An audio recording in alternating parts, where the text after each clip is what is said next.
ಅಸ್ಸಾಂ ಕಾರ್ಮಿಕರ ದಾಖಲೆ ಸಂಗ್ರಹ. ಬಿಶೆಟ್ಟಿಗೇರಿ ಗ್ರಾಮ ಪಂಚಾಯಿತಿಯ ವಿನೂತನ ಪ್ರಯತ್ನ. ಮಾಲೀಕರು ಮತ್ತು ಕಾರ್ಮಿಕರನ್ನು ಒಟ್ಟುಗೂಡಿಸಿ ಸಭೆ ನಡೆಸಿದ ಕೊಲ್ಲಿರ ಬೋಪಣ್ಣ.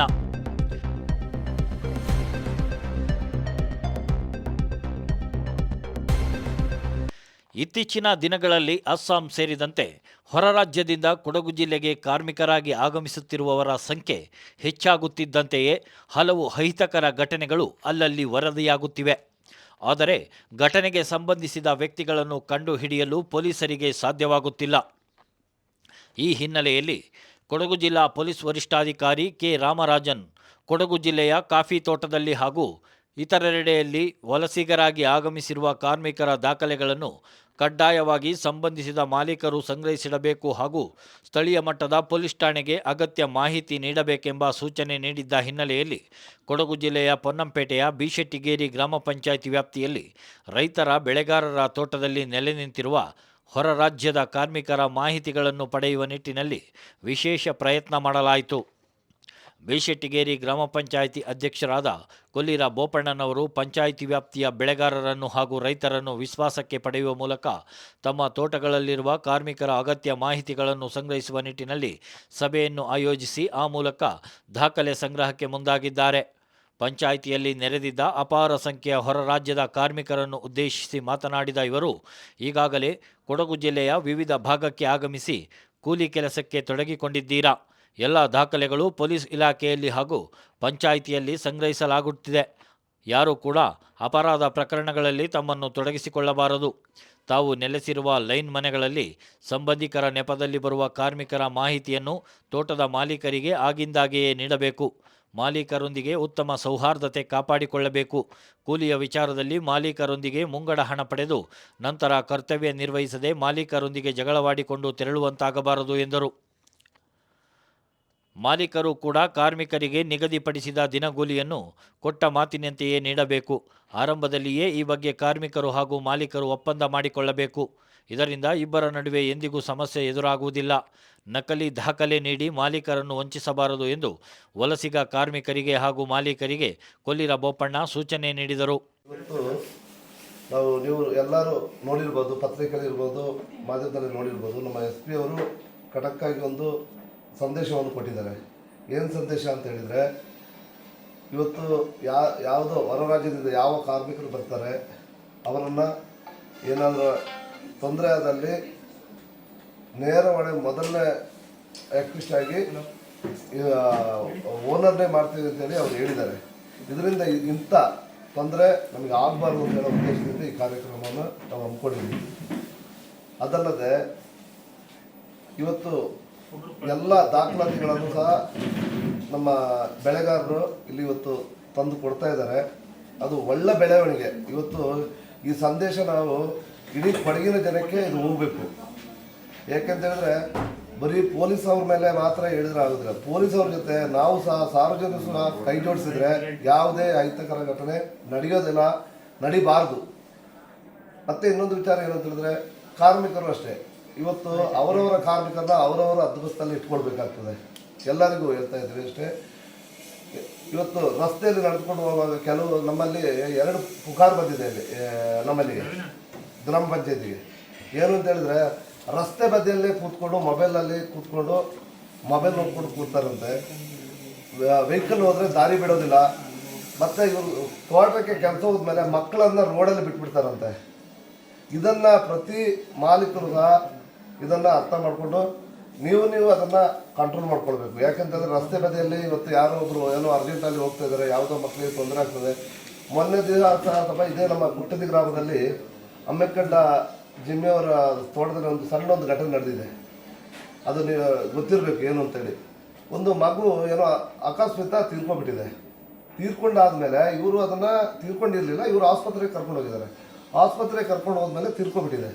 ತೀರ್ಕೊಂಡಾದ್ಮೇಲೆ ಇವರು ಅಲ್ಲಿ ಏನೆಲ್ಲ ಮಾಡಬೇಕು, ದುಡ್ಡು ಕೊಡಬೇಕು, ಏನೆಲ್ಲ ಮಾಡಿ ಎಲ್ಲ ಕಾರ್ಯ ಎಲ್ಲ ಮುಗಿಸಿದ್ದಾರೆ. ಅಲ್ಲಿ ಪಳ್ಳಿಗೆ ಹೋಗ್ಬಿಟ್ಟು ಮಾರನೇ ದಿವಸ ಏನಾಗಿದೆ ಅಂತ ಹೇಳಿದ್ರೆ, ಇವರಿಗೆ ಅವರು ಎದುರಿಸ್ತಾರೆ ಫೋನ್ ಮಾಡ್ಬಿಟ್ಟು, ಈಗ ನೀವು ಏನು ದೇವರಿಗೆ ಪೂಜೆ ಮಾಡಿ ನಮ್ಮ ಮಗುವನ್ನು ಕೊಂದಾಕಿದ್ದೀರಾ ಅಂತ ಹೇಳುವಂಥ ಒಂದು ಇವರಿಗೆ ಸಂದೇಶ ಕಳಿಸಿದ್ದಾರೆ. ಅಲ್ಲಿ ಹೋಗ್ಬಿಟ್ಟು ಹೇಳಿದ್ದಾರೆ ಅದು ಏನು ಪ್ರೊಸೀಜರ್ ಇದೆ, ಹೇಗೆ ಸತ್ತಿದ್ದಾರೆ ಅಂತೇಳಿ ಮತ್ತೆ ಮಗುವನ್ನು ತೆಗೆದು ಪೊಲೀಸ್ ಡಿಪಾರ್ಟ್ಮೆಂಟ್ ಮುಖಾಂತರ ಏನು ಮಗುವನ್ನು ತೆಗೆದು ಪೋಸ್ಟ್ ಮಾರ್ಟಮ್ ಮಾಡುವ ಅಂತೇಳಿ ಅಲ್ಲಿಗೆ ಇವರು ಗೊತ್ತಾಯ್ತು, ಇವರು ಏನೋ ಬಿಡೋದಿಲ್ಲ ಅಂತ ಹೇಳೋ ಉದ್ದೇಶದಿಂದ ಅವರು ಬರೀ ಹಣ ಕೀಳ್ಲಿಕ್ಕೋಸ್ಕರ ಯಾರೋ ಇವರಿಗೆ ಪಿತೂರಿ ಮಾಡ್ತಾ ಇದ್ದಾರೆ. ಅದಲ್ಲದೆ ಸರ್ ನಿಮಗೆ ಹೇಳ್ತಾ ಇದ್ವಿ, ಯಾರೋ ಇವರು ಹೊರಗಡೆಯಿಂದ ಬರ್ತಾ ಇದ್ದಾರೆ, ಅವರಿಗೆ ದಾಖಲಾತಿಗಳನ್ನು ಮಾಡಲಿಕ್ಕೆ ತುಂಬ ಪ್ರಯತ್ನ ಪಡ್ತಾ ಇದ್ದಾರೆ ಸರ್. ಅದನ್ನು ಮೊದಲು ಕಡಿವಾಣ ಹಾಕ್ಬೇಕು ಸರ್. ಇಲ್ಲಿ ಆಧಾರ್ ಕಾರ್ಡ್ ಇರ್ಬೋದು, ಏನೋ ಒಂದು ದಾಖಲಾತಿ ಮಾಡಲಿಕ್ಕೆ ಪ್ರಯತ್ನ ಪಡ್ತಾರೆ, ವೋಟರ್ ಲಿಸ್ಟಿಗೆ ಸೇರಿಸಲಿಕ್ಕೆ ಅಂತ ಪ್ರಯತ್ನ ಪಡ್ತಾರೆ. ಇದನ್ನು ಸಹ ಕಡಿವಾಣ ಹಾಕ್ಬೇಕು ಸರ್. ಕೊಡಗು ಜಿಲ್ಲೆಯಲ್ಲಿ ಯಾರೇ ಇವರೇ ಹೊರಗಿನ ಕಾರ್ಮಿಕರಿಗೆ ಸುಮ್ಮನೆ ಆದರೆ ಯಾರಾದರೂ ಸಪೋರ್ಟ್ ಮಾಡಿದರೆ ಅವ್ರ ಮೇಲೆ ಸಹ ಸೂಕ್ತ ಕ್ರಮ ಕೈಗೊಳ್ಬೇಕು ಸರ್. ಇದೇ ಮೊದಲ ಬಾರಿಗೆ ಹೆಚ್ಚಿನ ಸಂಖ್ಯೆಯಲ್ಲಿ ಸಭೆಯಲ್ಲಿ ಭಾಗವಹಿಸಿದ್ದ ತೋಟದ ಮಾಲೀಕರನ್ನು ಉದ್ದೇಶಿಸಿ ಮಾತನಾಡಿದ ಗೋಣಿಕೊಪ್ಪ ಪೊಲೀಸ್ ಠಾಣೆಯ ಠಾಣಾಧಿಕಾರಿ ಪ್ರದೀಪ್ ಕುಮಾರ್, ಇತ್ತೀಚಿನ ದಿನಗಳಲ್ಲಿ ಹೊರ ರಾಜ್ಯದಿಂದ ವಲಸೆ ಬರುವ ಕಾರ್ಮಿಕರು ಇಲ್ಲಿಯ ಪರಿಸ್ಥಿತಿಯನ್ನು ಅವಲೋಕಿಸಿಕೊಂಡು ಹಣದ ಆಸೆಗಾಗಿ ಕಳ್ಳತನ, ದರೋಡೆ, ಮಾಲೀಕರ ಮೇಲೆ ಹಲ್ಲೆ ಸೇರಿದಂತೆ ವಿವಿಧ ರೀತಿಯ ಅಪರಾಧಗಳನ್ನು ಎಸಗಿ ರಾತ್ರೋರಾತ್ರಿ ಊರನ್ನು ತೊರೆದು ತಮ್ಮ ರಾಜ್ಯಕ್ಕೆ ತೆರಳುತ್ತಿದ್ದಾರೆ. ಇದರಿಂದ ಅಪರಾಧ ಪ್ರಕರಣಗಳಲ್ಲಿ ಭಾಗಿಯಾದವರನ್ನು ಪತ್ತೆ ಹಚ್ಚುವುದು ಪೊಲೀಸರಿಗೆ ಸಮಸ್ಯೆಯಾಗಿ ಕಾಡುತ್ತಿದೆ. ಈ ನಿಟ್ಟಿನಲ್ಲಿ ಇಲಾಖೆಯ ವತಿಯಿಂದ ಸ್ಥಳೀಯ ಮಟ್ಟದಲ್ಲಿ ವಲಸಿಗ ಕಾರ್ಮಿಕರ ಮಾಹಿತಿ ಹಾಗೂ ದಾಖಲೆಗಳನ್ನು ಸಂಗ್ರಹಿಸಿಡುವ ಕೆಲಸ ಆರಂಭಿಸಲಾಗಿದೆ. ಇಡೀ ಡಿಸ್ಟಿಕಲ್ಲಿ ಸಾಹೇಬ್ರೊಂದು SP ಸರ್ ಒಂದು ಮಾತು ಹೇಳ್ತಾರೆ ಅಂದರೆ, ಅದನ್ನ ಈ ಮಟ್ಟಕ್ಕೆ ನಾವು ಮಾಡಬೇಕಾಗಿರೋ ಕೆಲಸಗಳನ್ನ ಇವರು ನಿಮ್ಮ ಪರವಾಗಿ ನಿಮ್ಗೆ ಅನುಕೂಲ ಆಗಲಿ ಅಂತ ಲೆಕ್ಕಕ್ಕೆ ಗ್ರಾಮ ಪಂಚಾಯತಿಯಿಂದ ಮಾಡಿಕೊಟ್ಟಿದ್ದೀರಾ. ಅದರಲ್ಲಿ ಇವ್ರಿಗೆ ಥ್ಯಾಂಕ್ಸ್ ಹೇಳ್ತೀನಿ. ಹಾಗೆ ಇವ್ರ ಮಾತಿಗೆ ಗಮನ ಕೊಟ್ಟು ಅವರು ಏನು ಹೇಳ್ತಾವ್ರು ಅದನ್ನ ಚಾತು ತಪ್ಪದೆ ನೀವು ಬಂದು ಇಲ್ಲಿ ನಮ್ಮ ಜೊತೆ ಸಹಕಾರ ಮಾಡ್ತಿರೋದಕ್ಕೆ ನಿಮಗೂ ಕೂಡ ಮೊದಲನಾಗಿ ಥ್ಯಾಂಕ್ಸ್ ಹೇಳ್ತೀನಿ. ಉದ್ದೇಶ ಇಷ್ಟೇ, ಸಾಹೇಬ್ರು ಒಂದು ಮಾತು ಹೇಳಿದ್ರು, ಏನಕ್ಕಪ್ಪ ಅಂದರೆ ಇದು ಚಿಕ್ಕ ಒಂದು 6 ತಿಂಗಳ ಹಿಂದೆನೇ ಹೇಳ್ಬೇಕಾಯ್ತೇನೋ, ರೀಸೆಂಟಾಗಿ ಹೇಳೋರೆ. ಮೊನ್ನೆ ಒಂದು ಇದು ಮಡಿಕೇರಿಯಲ್ಲಿ ಒಂದು ದೇವಸ್ಥಾನದ ತೆಪ್ಪ ಆಯಿತು, ಗೊತ್ತಾ ನಿಮಗೆ? ಮಾಡಿದ್ದಾರೆ ಯಾರು ಅಂತಲೂ ಗೊತ್ತು ಅಲ್ವಾ? ನಮಗೆ ನಮ್ಮ ಕಡೆಯವ್ರಿಗಾದ್ರೆ ಡಾಕ್ಯುಮೆಂಟ್ಸ್ ಇರ್ತದೆ, ಅಟ್ಲೀಸ್ಟ್ ನಮಗೆಲ್ಲ ಡಾಕ್ಯುಮೆಂಟ್ಸ್ ಸ್ಟೇಷನ್ಗಳಲ್ಲಿ ಇಟ್ಕೊಂಡಿರ್ತೀವಿ. ಇವರು ನಾರ್ತಿಂದ ಬಂದವ್ರಿಗೆ ನಾವು ಯಾವುದೇ ಡಾಕ್ಯುಮೆಂಟ್ಸ್ ಇಟ್ಕೊಂಡಿರೋದಿಲ್ಲ, ಸ್ಟೇಷನ್ ಲೆವೆಲಲ್ಲಿ ಇಟ್ಕೊಂಡಿರೋದಿಲ್ಲ, ಗೊತ್ತಾಗೋದಿಲ್ಲ ಅದು. ಆಮೇಲೆ ನಾವು ಕೇರ್ಲೆಸ್ ಮಾಡಿಬಿಡ್ತೀವಿ ಒಂದೊಂದು ಟೈಮ್, ಆ ಭಾಷೆ ನಮ್ಗೆ ಅರ್ಥ ಆಗೋದಿಲ್ಲ ಅಂತೇಳಿ ಸಣ್ಣದ್ದು ದೊಡ್ಡದಾಯ್ತು ಅಂತ ಗೊತ್ತಿದ್ರು ಸಣ್ಣದ್ರಲ್ಲೇ ಮುಗ್ಸ್ಕೋಬೋದು, ಅದು ಮಾಡೋಕ್ಕೆ ಹೋಗೋದಿಲ್ಲ. ಅಲ್ಲಿ ಗಂಟೆ ಹೋಗ್ಬೇಕಲ್ಲಪ್ಪ ಅನ್ನೋ ಲೆಕ್ಕಕ್ಕೆ ಒಂದು ಸ್ವಲ್ಪ ನಮ್ಮದು ಮನಸ್ಸು ಹಿಂಜರಿಕೆ ಆಗ್ಬಿಡ್ತದೆ. ಅಟ್ಲೀಸ್ಟು ನೀವು ಯಾರು ಕೆಲಸಕ್ಕೆ ಇಟ್ಕೊತೀರಾ ಅಂದರೆ, ನಿಮ್ಮ ಕೆಲಸಕ್ಕೆ ಇಟ್ಕೋತೀರಾ ಅನ್ನೋದಕ್ಕಿಂತ ನಿಮ್ಮ ಕೆಲಸ ಆಗೋಕ್ಕೆ ಮೊದಲೆಲ್ಲ ನಮ್ಮ ಕಡೆಯವರೆಲ್ಲ ಬರ್ತಿದ್ರು, ಮೈಸೂರು, ಹುಣಸೂರು ಈ ಕಡೆದೆಲ್ಲ ಬರ್ತಿದ್ರು, ಈ ಕೆಲಸ ಮಾಡ್ಕೊತಿದ್ರು, ವಾಪಸ್ ಹೋಗ್ತಿದ್ರು. ಆಗೇನು ತೊಂದರೆ ಆಗ್ತಿತ್ತಿಲ್ಲ. ಯಾಕಂದರೆ ಇಲ್ಲೇನೋ ಒಂದು ಸಣ್ಣ ಪುಟ್ಟ ಹೆಚ್ಚು ಕಡಿಮೆ ಆದರೂ ನಿಮಗೆಲ್ಲ ಮಾಹಿತಿ ಇರ್ತಿತ್ತು, ನಮ್ಮ ಕಡೆ ಬಂದು ಕರ್ಕೊ ಹೋಗ್ತಿದ್ರು. ಈಗ ಅವ್ರದ್ದಾದ್ರೆ ಹಂಗಿಲ್ಲ, ಒಂದ್ಸಲ ಇಲ್ಲಿ ಮಾಡಿ ಪಕ್ಕಕ್ಕೆ ಹೋದ್ರೂ ಗೊತ್ತಾಗ್ತಿಲ್ಲ ಈಗ. ಯಾಕಂದ್ರೆ ಡಾಕ್ಯುಮೆಂಟ್ ಇಲ್ಲ, ನಮಗೆ ಏನು ಮಾಡೋಕ್ಕೂ ಗೊತ್ತಾಗ್ತಿಲ್ಲ, ಮುಖ ಪರಿಚಯಗಳಿಲ್ಲ. ನೀವು ಅಷ್ಟೇ 10 ಜನ ಬರ್ತಾರೆ, 10 ಜನ ಡೈಲಿ ನೋಡೋಕ್ಕಾಗೋದಿಲ್ಲ. ಆಮೇಲೆ ಅವ್ರದ್ದು ಮೈಂಡ್ ಸೆಟ್ ಹೆಂಗೈತೆ, ಅವ್ರದ್ದು ಬ್ಯಾಕ್ಗ್ರೌಂಡ್ ಯಾವುದು, ಅವ್ರದ್ದು ಯಾವ್ದಾರ ಪ್ರೀವಿಯಸ್ ಕ್ರೈಮ್ ಆಗೈತಾ, ಅವ್ರ ಮೇಲೆ ಯಾವ್ದಾರು ಕೇಸ್ ಇದೆಯಾ, ಏನೂ ಗೊತ್ತಾಗ್ತಾಯಿಲ್ಲ. ನಿಮ್ಗೇನೋ ಆ ಡೇ ಒಂದು 10 ಜನ ಬಂದರೆ 10 ಜನದ ಕೆಲಸ ಮಾಡಿಸ್ಬೇಕು ಅನ್ನೋ ಲೆಕ್ಕಕ್ಕೆ ಅಷ್ಟೇ ಮೈಂಡ್ ಸೆಟ್ ಐತೆ. ಅವ್ರು ಮುಂದದ್ದು ಏನಾಗಿದೆ, ಮುಂದೆ ಏನು ಮಾಡ್ತಾರೆ ಅನ್ನೋದು ನಿಮಗೂ ಗೊತ್ತಿರೋದಿಲ್ಲ, ಗೊತ್ತಾಗೋದಿಲ್ಲ. ಅದು ಕೆಲಸ ಆದರೂ ಸಾಕು ಅನ್ನೋ ಲೆಕ್ಕಕ್ಕೆ ನೀವು ಇರ್ತೀರ. ಹಾಗಾಗಿ ಇದು ಡಾಕ್ಯುಮೆಂಟ್ರಿ ಮಾಡ್ಕೊಂಡ್ರೆ ಅವ್ರಿಗೊಂದು ಸ್ವಲ್ಪ ಭಯ ಇರ್ತದೆ. ಒಂದು ನಾವೇನೋ ಕೊಟ್ಟಿದ್ದೀವಿ, ಇಲ್ಲಿಂದ ಮಿಸ್ ಆಗಿ ಬೇರೆ ಕಡೆ ಹೋದ್ರೂ ನಾವು ತಗ್ಲಾಕೊತೀವಿ ಅನ್ನೋ ಭಯ ಇರ್ತದೆ. ಏನೂ ಕೊಡಲಿಲ್ಲ ಅಂದರೆ, ಈಗ ಮೊನ್ನೆ ಒಂದು ಕಮಲಮ್ಮ ಅಂತೇಳಿ ರಿಟೈರ್ಡ್ ಮಾಸ್ಟ್ರು, ಅವರು ಒಂದು ಕಂಪ್ಲೇಂಟ್ ತಂದಿದ್ರು. ಈಗ ಸೇಮ್ ಇದೇ ವಿಚಾರಕ್ಕೆ SP ಸರ್ ಹೇಳಿದ್ರು ಅಂತ ಡಾಕ್ಯುಮೆಂಟ್ ಕೇಳಕ್ಕೆ ಹೋಗೋದಕ್ಕೆ ಕೊಟ್ಟಿಲ್ಲ. ಅವರು ಅಡ್ವಾನ್ಸ್ ಇಸ್ಕೊಬಿಟ್ಟವ್ರೆ, ಕೆಲಸ ಬಿಟ್ಬಿಟ್ಟು ಹೋಯ್ತೀನಿ ಅಂತ ಹೋಗ್ತಾವ್ರೆ. ಬರೀ ಕೇಳಿರೋದಕ್ಕೆ ಆಧಾರ್ ಕಾರ್ಡ್ ಕೇಳಿದ್ದಕ್ಕೆ ಕೆಲಸ ಬಿಟ್ಟು ಹೋಯ್ತೀನಿ ಅಂತ ಅಂದರೆ ಅವ್ರದ್ದು ಅದರಲ್ಲೇ ಗ್ರಾವಿಟಿ ಯಾವ ಥರ ಐತೆ ಅಂತ ಯೋಚನೆ ಮಾಡಿ. ಬರೀ ಕೇಳಿದ್ದಕ್ಕೆ ಹೋಗ್ತಾರೆ ಅಂದರೆ ನಾವು ಇನ್ನೇನು ಹೇಳ್ಬೇಕು ಹೇಳಿ? ಕೊಡ್ರಪ್ಪ ಜೆರಾಕ್ಸ್ ಮಾಡಿ ಕೊಡ್ತೀನಿ ಅಂತಕ್ಕೆ ಹೋಗಲಿಲ್ಲ. ಅಡ್ವಾನ್ಸ್ ಹೋದ್ರು ಅಲ್ಲಿ ಜಗಳಕ್ಕೆ ಹೋಗ್ಬಿಟ್ಟವ್ರೆ ಅವ್ರ ಮೇಲೆ. ಹೋದ್ರು ಅಲ್ಲಿ ಸರ್ ನೀವು ಬರಬೇಡಿ ಸರ್, ನೀವು ಬಂದರೆ ನಾವು ಕಂಪ್ಲೇಂಟ್ ಕೊಟ್ಟಿದ್ದೀವಿ ಅಂತ ನಮಗೇನಾದ್ರು ಮಾಡಿಬಿಡ್ತಾರೆ ಅಂತ ಅವರು. ಸಿಂಪಲ್ಲು, ಬರೀ ಕೇಳಿದ್ದಕ್ಕೆ ಇಷ್ಟೊಂದೆಲ್ಲ ಆಯ್ತದೆ ಅಂದರೆ ನಾವು ಅರ್ಥ ಮಾಡ್ಕೊಳ್ಳಿ. ನೀವು ಒಬ್ಬರೇ ಇರ್ತೀರಾ, ಒಂದು ಕಾಪಿ ಎಸ್ಟೇಟ್ ಓನರ್ ಅಂದರೆ ಒಂದು ಎಸ್ಟೇಟ್ಗೆ ಒಂದು ಮನೇಲಿ ಮಾಡ್ಕೊಂಡಿರ್ತೀರ, ಒಂದು 10 ಜನ ಕೆಲಸ ಮಾಡ್ತಿರ್ತಾರೆ. ನಿಮ್ಮ ಆಕ್ಟಿವಿಟೀಸ್ ಎಲ್ಲನೂ ಒಂದು 3 ತಿಂಗಳು ನೋಡಿರ್ತಾರೆ, ಯಾವಾಗ ಬರ್ತಾರೆ, ಯಾವಾಗ ಹೋಗ್ತಾರೆ, ಯಾರು ಇರೋದಿಲ್ಲ, ಎಷ್ಟು ಜನ ಇದ್ದಾರೆ ಇವ್ರ ಮನೇಲಿ ಅಂತ. ಇವರೆಲ್ಲ ಬಂದರೆಲ್ಲ 50-60 ಜನ ಬಂದಿರ್ತಾರೆ, ಒಂದೇ ಕಡೆ ಕೆಲಸದಲ್ಲಿ ಇರೋದಿಲ್ಲ, 4-5 ಎಸ್ಟೇಟಲ್ಲಿ ಇರ್ತಾರೆ. ಅವ್ರನ್ನ 24x7 ನೀವೇನು ಅಬ್ಸರ್ವ್ ಮಾಡ್ತೀರಾ? ಇಲ್ಲ. ಕೆಲಸ ಬರೋ ಟೈಮಲ್ಲಿ ಹೋಗ್ತೀರಾ, ಕೆಲಸ ಮಾಡ್ತಿದ್ರೆ ನೋಡ್ಕೊತೀರಾ, ವಾಪಸ್ ಬಂದುಬಿಡ್ತೀರಾ. ಆಮೇಲೆ ಏನು ಆ್ಯಕ್ಟಿವಿಟೀಸ್ ಮಾಡ್ತಾರೆ ನಿಮ್ಗೆ ಗೊತ್ತಿರೋದಿಲ್ವಲ್ಲ.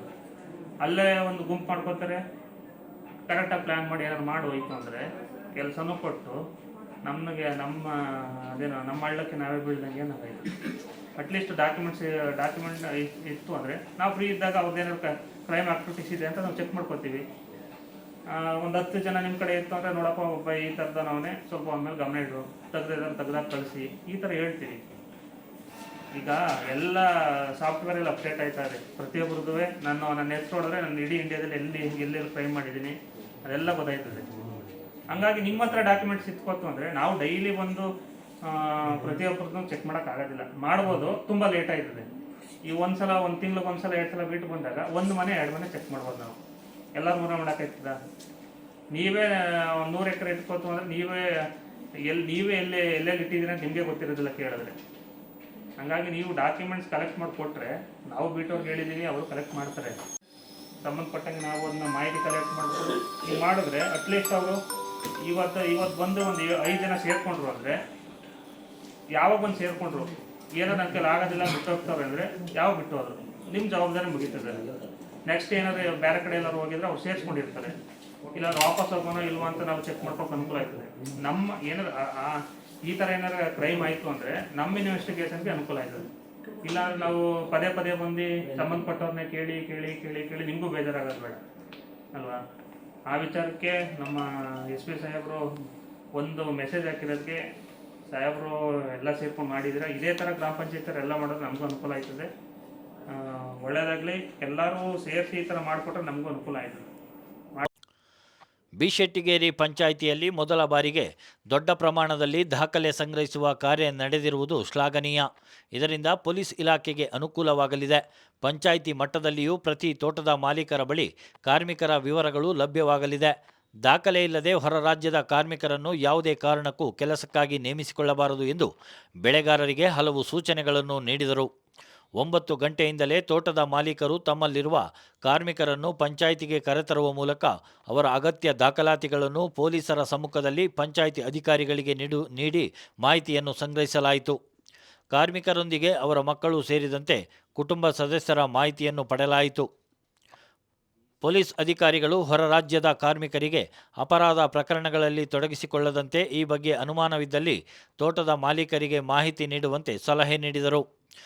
ಸರ್, ಮೊದಲ ಬಾರಿಗೆ ಕೊಡಗಿನಲ್ಲಿ ಅಸ್ಸಾಂ ಕಾರ್ಮಿಕರ ಬಗ್ಗೆ ಏನು ಎಚ್ಚರ ವಹಿಸಬೇಕು ಮತ್ತು ಅವರ ದಾಖಲಾತಿಗಳನ್ನು ಪಂಚಾಯಿತಿಯವರು ಪಡಿಬೇಕು ಅಂತೇಳಿ ಏನು ಸರ್ಕಾರದ ಸುತ್ತೋಲೆ ಇದೆ, ತಾವು ಯಾವ ರೀತಿ ಆರಂಭ ಮಾಡಿದ್ದೀರಿ ಅಂತ? ನಾವು ಇವತ್ತು ಕೊಡಗಿನಲ್ಲಿ ಸುಮಾರು ಕ್ರೈಮ್ ನಡೀತಾ ಇದೆ. ಇದರ ಬಗ್ಗೆ ನಮ್ಮ SP ಅವರು ಮಾಹಿತಿ ಕೊಟ್ಟಿದ್ದಾರೆ. ಯಾರೇ ಒಬ್ಬರು ಅಸ್ಸಾಂ ಕಾರ್ಮಿಕರನ್ನು ಮಾಲೀಕರು ತೆಗೆದುಕೊಂಡಲ್ಲಿ ಅವರ ದಾಖಲಾತಿಯನ್ನು ಪಕ್ಕದ ಪೊಲೀಸ್ ಸ್ಟೇಷನ್ಗೆ ತಲುಪಿಸಬೇಕು ಅಂತೇಳಿ ಹೇಳಿದ್ದಾರೆ. ಆದರೆ ನಮ್ಮ ಇಲ್ಲಿ ಕುಗ್ರಾಮ ಆಗಿರೋದ್ರಿಂದ ಇಲ್ಲಿ ಸುಮಾರು ಕಡೆ ಕಾರ್ಮಿಕರ ತೊಂದರೆ ಇದೆ, ಅವ್ರು ತಡ್ಕೊಳ್ಳಿ. ಬಟ್ ಯಾವುದೇ ಅಹಿತಕರ ಘಟನೆ ನಡೆಯದ ಹಾಗೆ ಮುನ್ನೆಚ್ಚರಿಕೆ ಕ್ರಮ ಕೈಗೊಳ್ಳಬೇಕು ಅಂತೇಳಿ ನಾವು ಗ್ರಾಮ ಪಂಚಾಯತಿ ವತಿಯಿಂದ ಇದನ್ನು ಮೊದಲನೇದಾಗಿ ಎಲ್ಲ ಗ್ರಾಮ ಪಂಚಾಯತಿಗೂ ಸಹ ಇದೊಂದು ಮಾದರಿ ಆಗಬೇಕು. ಅದರಿಂದ ನಾವು ಇದನ್ನು ಸ್ಟಾರ್ಟ್ ಮಾಡಿದ್ದೀವಿ.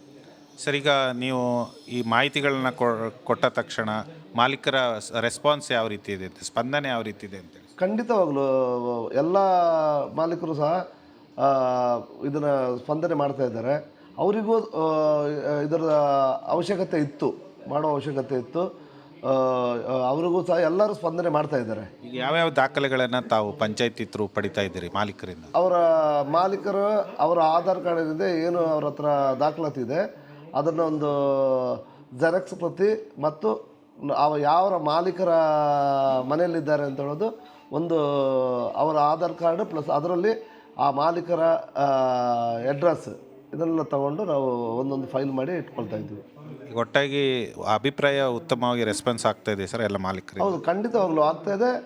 ಅಭಿಪ್ರಾಯ ಉತ್ತಮ ಆಗೋದಕ್ಕಿಂತ ಇಲ್ಲಿ ಏನೇ ಅಹಿತಕರ ಘಟನೆ ನಡೆಯೋದ ಮೊದಲೇ ಪೊಲೀಸವರ ಸಮ್ಮುಖದಲ್ಲೇ ನಡಿಬೇಕು. ಇದು ಏನಾದರೂ ಹೆಚ್ಚು ಕಡಿಮೆ ಆದರೆ ನಮಗೂ ಸಹ ಗ್ರಾಮಸ್ಥರಿಗಿರ್ಬೋದು, ಗ್ರಾಮ ಪಂಚಾಯತಿಗಿರ್ಬೋದು, ಬರೀ ಪೊಲೀಸವರಿಗೆ ಮಾತ್ರ ಅಲ್ಲ ಇದರ ಜವಾಬ್ದಾರಿಕೆ, ನಾಗರಿಕರಿಗೂ ಸಹ ಇದರ ಜವಾಬ್ದಾರಿಕೆ ಇರಲಿ ಅಂತ ಹೇಳೋ ಉದ್ದೇಶದಿಂದ ನಾವು ಇದೊಂದು ಕಾರ್ಯಕ್ರಮವನ್ನು ಹಮ್ಮಿಕೊಂಡಿದ್ದೀವಿ. ಸರ್, ಸಾರ್ವಜನಿಕರಿಗೆ ಇದೊಂದು ಮಾದರಿಯಾಗಿ ಬಿ ಶೆಟ್ಟಿಗೇರಿ ಗ್ರಾಮ ಪಂಚಾಯತಿಯಿಂದ ಕೊಡಗು ಜಿಲ್ಲೆಯಲ್ಲಿ ಮೊದಲ ಬಾರಿಗೆ ಇಂಥ ಒಂದು ಯಶಸ್ವಿ ಕಾರ್ಯಕ್ರಮ ಮಾಡ್ತಾಯಿದ್ದೀರಿ. ಸರ್, ಜನರಿಗೆ ಈ ಮೂಲಕ ಏನು ಮೆಸೇಜ್ ಕೊಡೋಕ್ಕೆ ಮಾಡ್ತಾರೆ? ಜನರಿಗೆ ಎಲ್ಲ ಕಡೆ ಕಾರ್ಮಿಕರ ತೊಂದರೆ ಇರೋದಂತೂ ಇದು ಸತ್ಯದ ವಿಷಯ. ಆದರೆ ಆ ಕಾರ್ಮಿಕರು ಬರ್ತಿರೋದ್ರಿಂದ ನಮ್ಮ ಕೊಡಗಿನಲ್ಲಿ ಎಲ್ಲ ಬೆಳೆಗಾರರು ಇವತ್ತು ಕಾಫಿ ತೋಟ ಇರ್ಬೋದು, ಗದ್ದೆ ಇರ್ಬೋದು, ಎಲ್ಲ ಬೆಳೆಗಳನ್ನು ಬೆಳೀತಾ ಇದ್ದಾರೆ.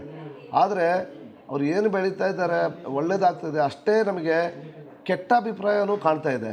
ಅದರಿಂದ ಇದು ನಡಿಬಾರದು ಅಂತ ಹೇಳೋ ಉದ್ದೇಶದಿಂದ ನಾವು ಇವತ್ತು ಈ ಕಾರ್ಯಕ್ರಮ ಹಮ್ಮಿಕೊಂಡಿದ್ವಿ.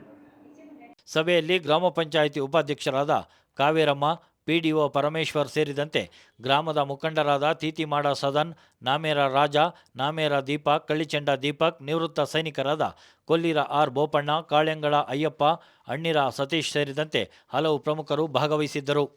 ಅಪಾರ ಸಂಖ್ಯೆಯಲ್ಲಿ ಜಮಾವಣೆಗೊಂಡಿದ್ದ ವಲಸಿಗ ಕಾರ್ಮಿಕರಿಗೆ ತಾವು ಸಭೆಗೆ ಆಗಮಿಸಿದ ಬಗ್ಗೆ ಹಿಂದಿ ಭಾಷೆಯಲ್ಲಿಯೇ ವಿವರಣೆ ನೀಡಿ ತಮ್ಮ ಸಮಸ್ಯೆಗಳು ಇದ್ದಲ್ಲಿ ಸಾರ್ವಜನಿಕವಾಗಿ ಹೇಳಿಕೊಳ್ಳಬಹುದು ಎಂಬ ವಿಷಯ ಮನದಟ್ಟು ಮಾಡಿದರು.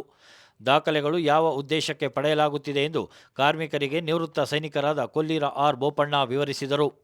ವಿಶೇಷ ವರದಿ HK ಜಗದೀಶ್, ಕೊಡಗು ಧ್ವನಿ ಡಿಜಿಟಲ್ ಮೀಡಿಯಾ.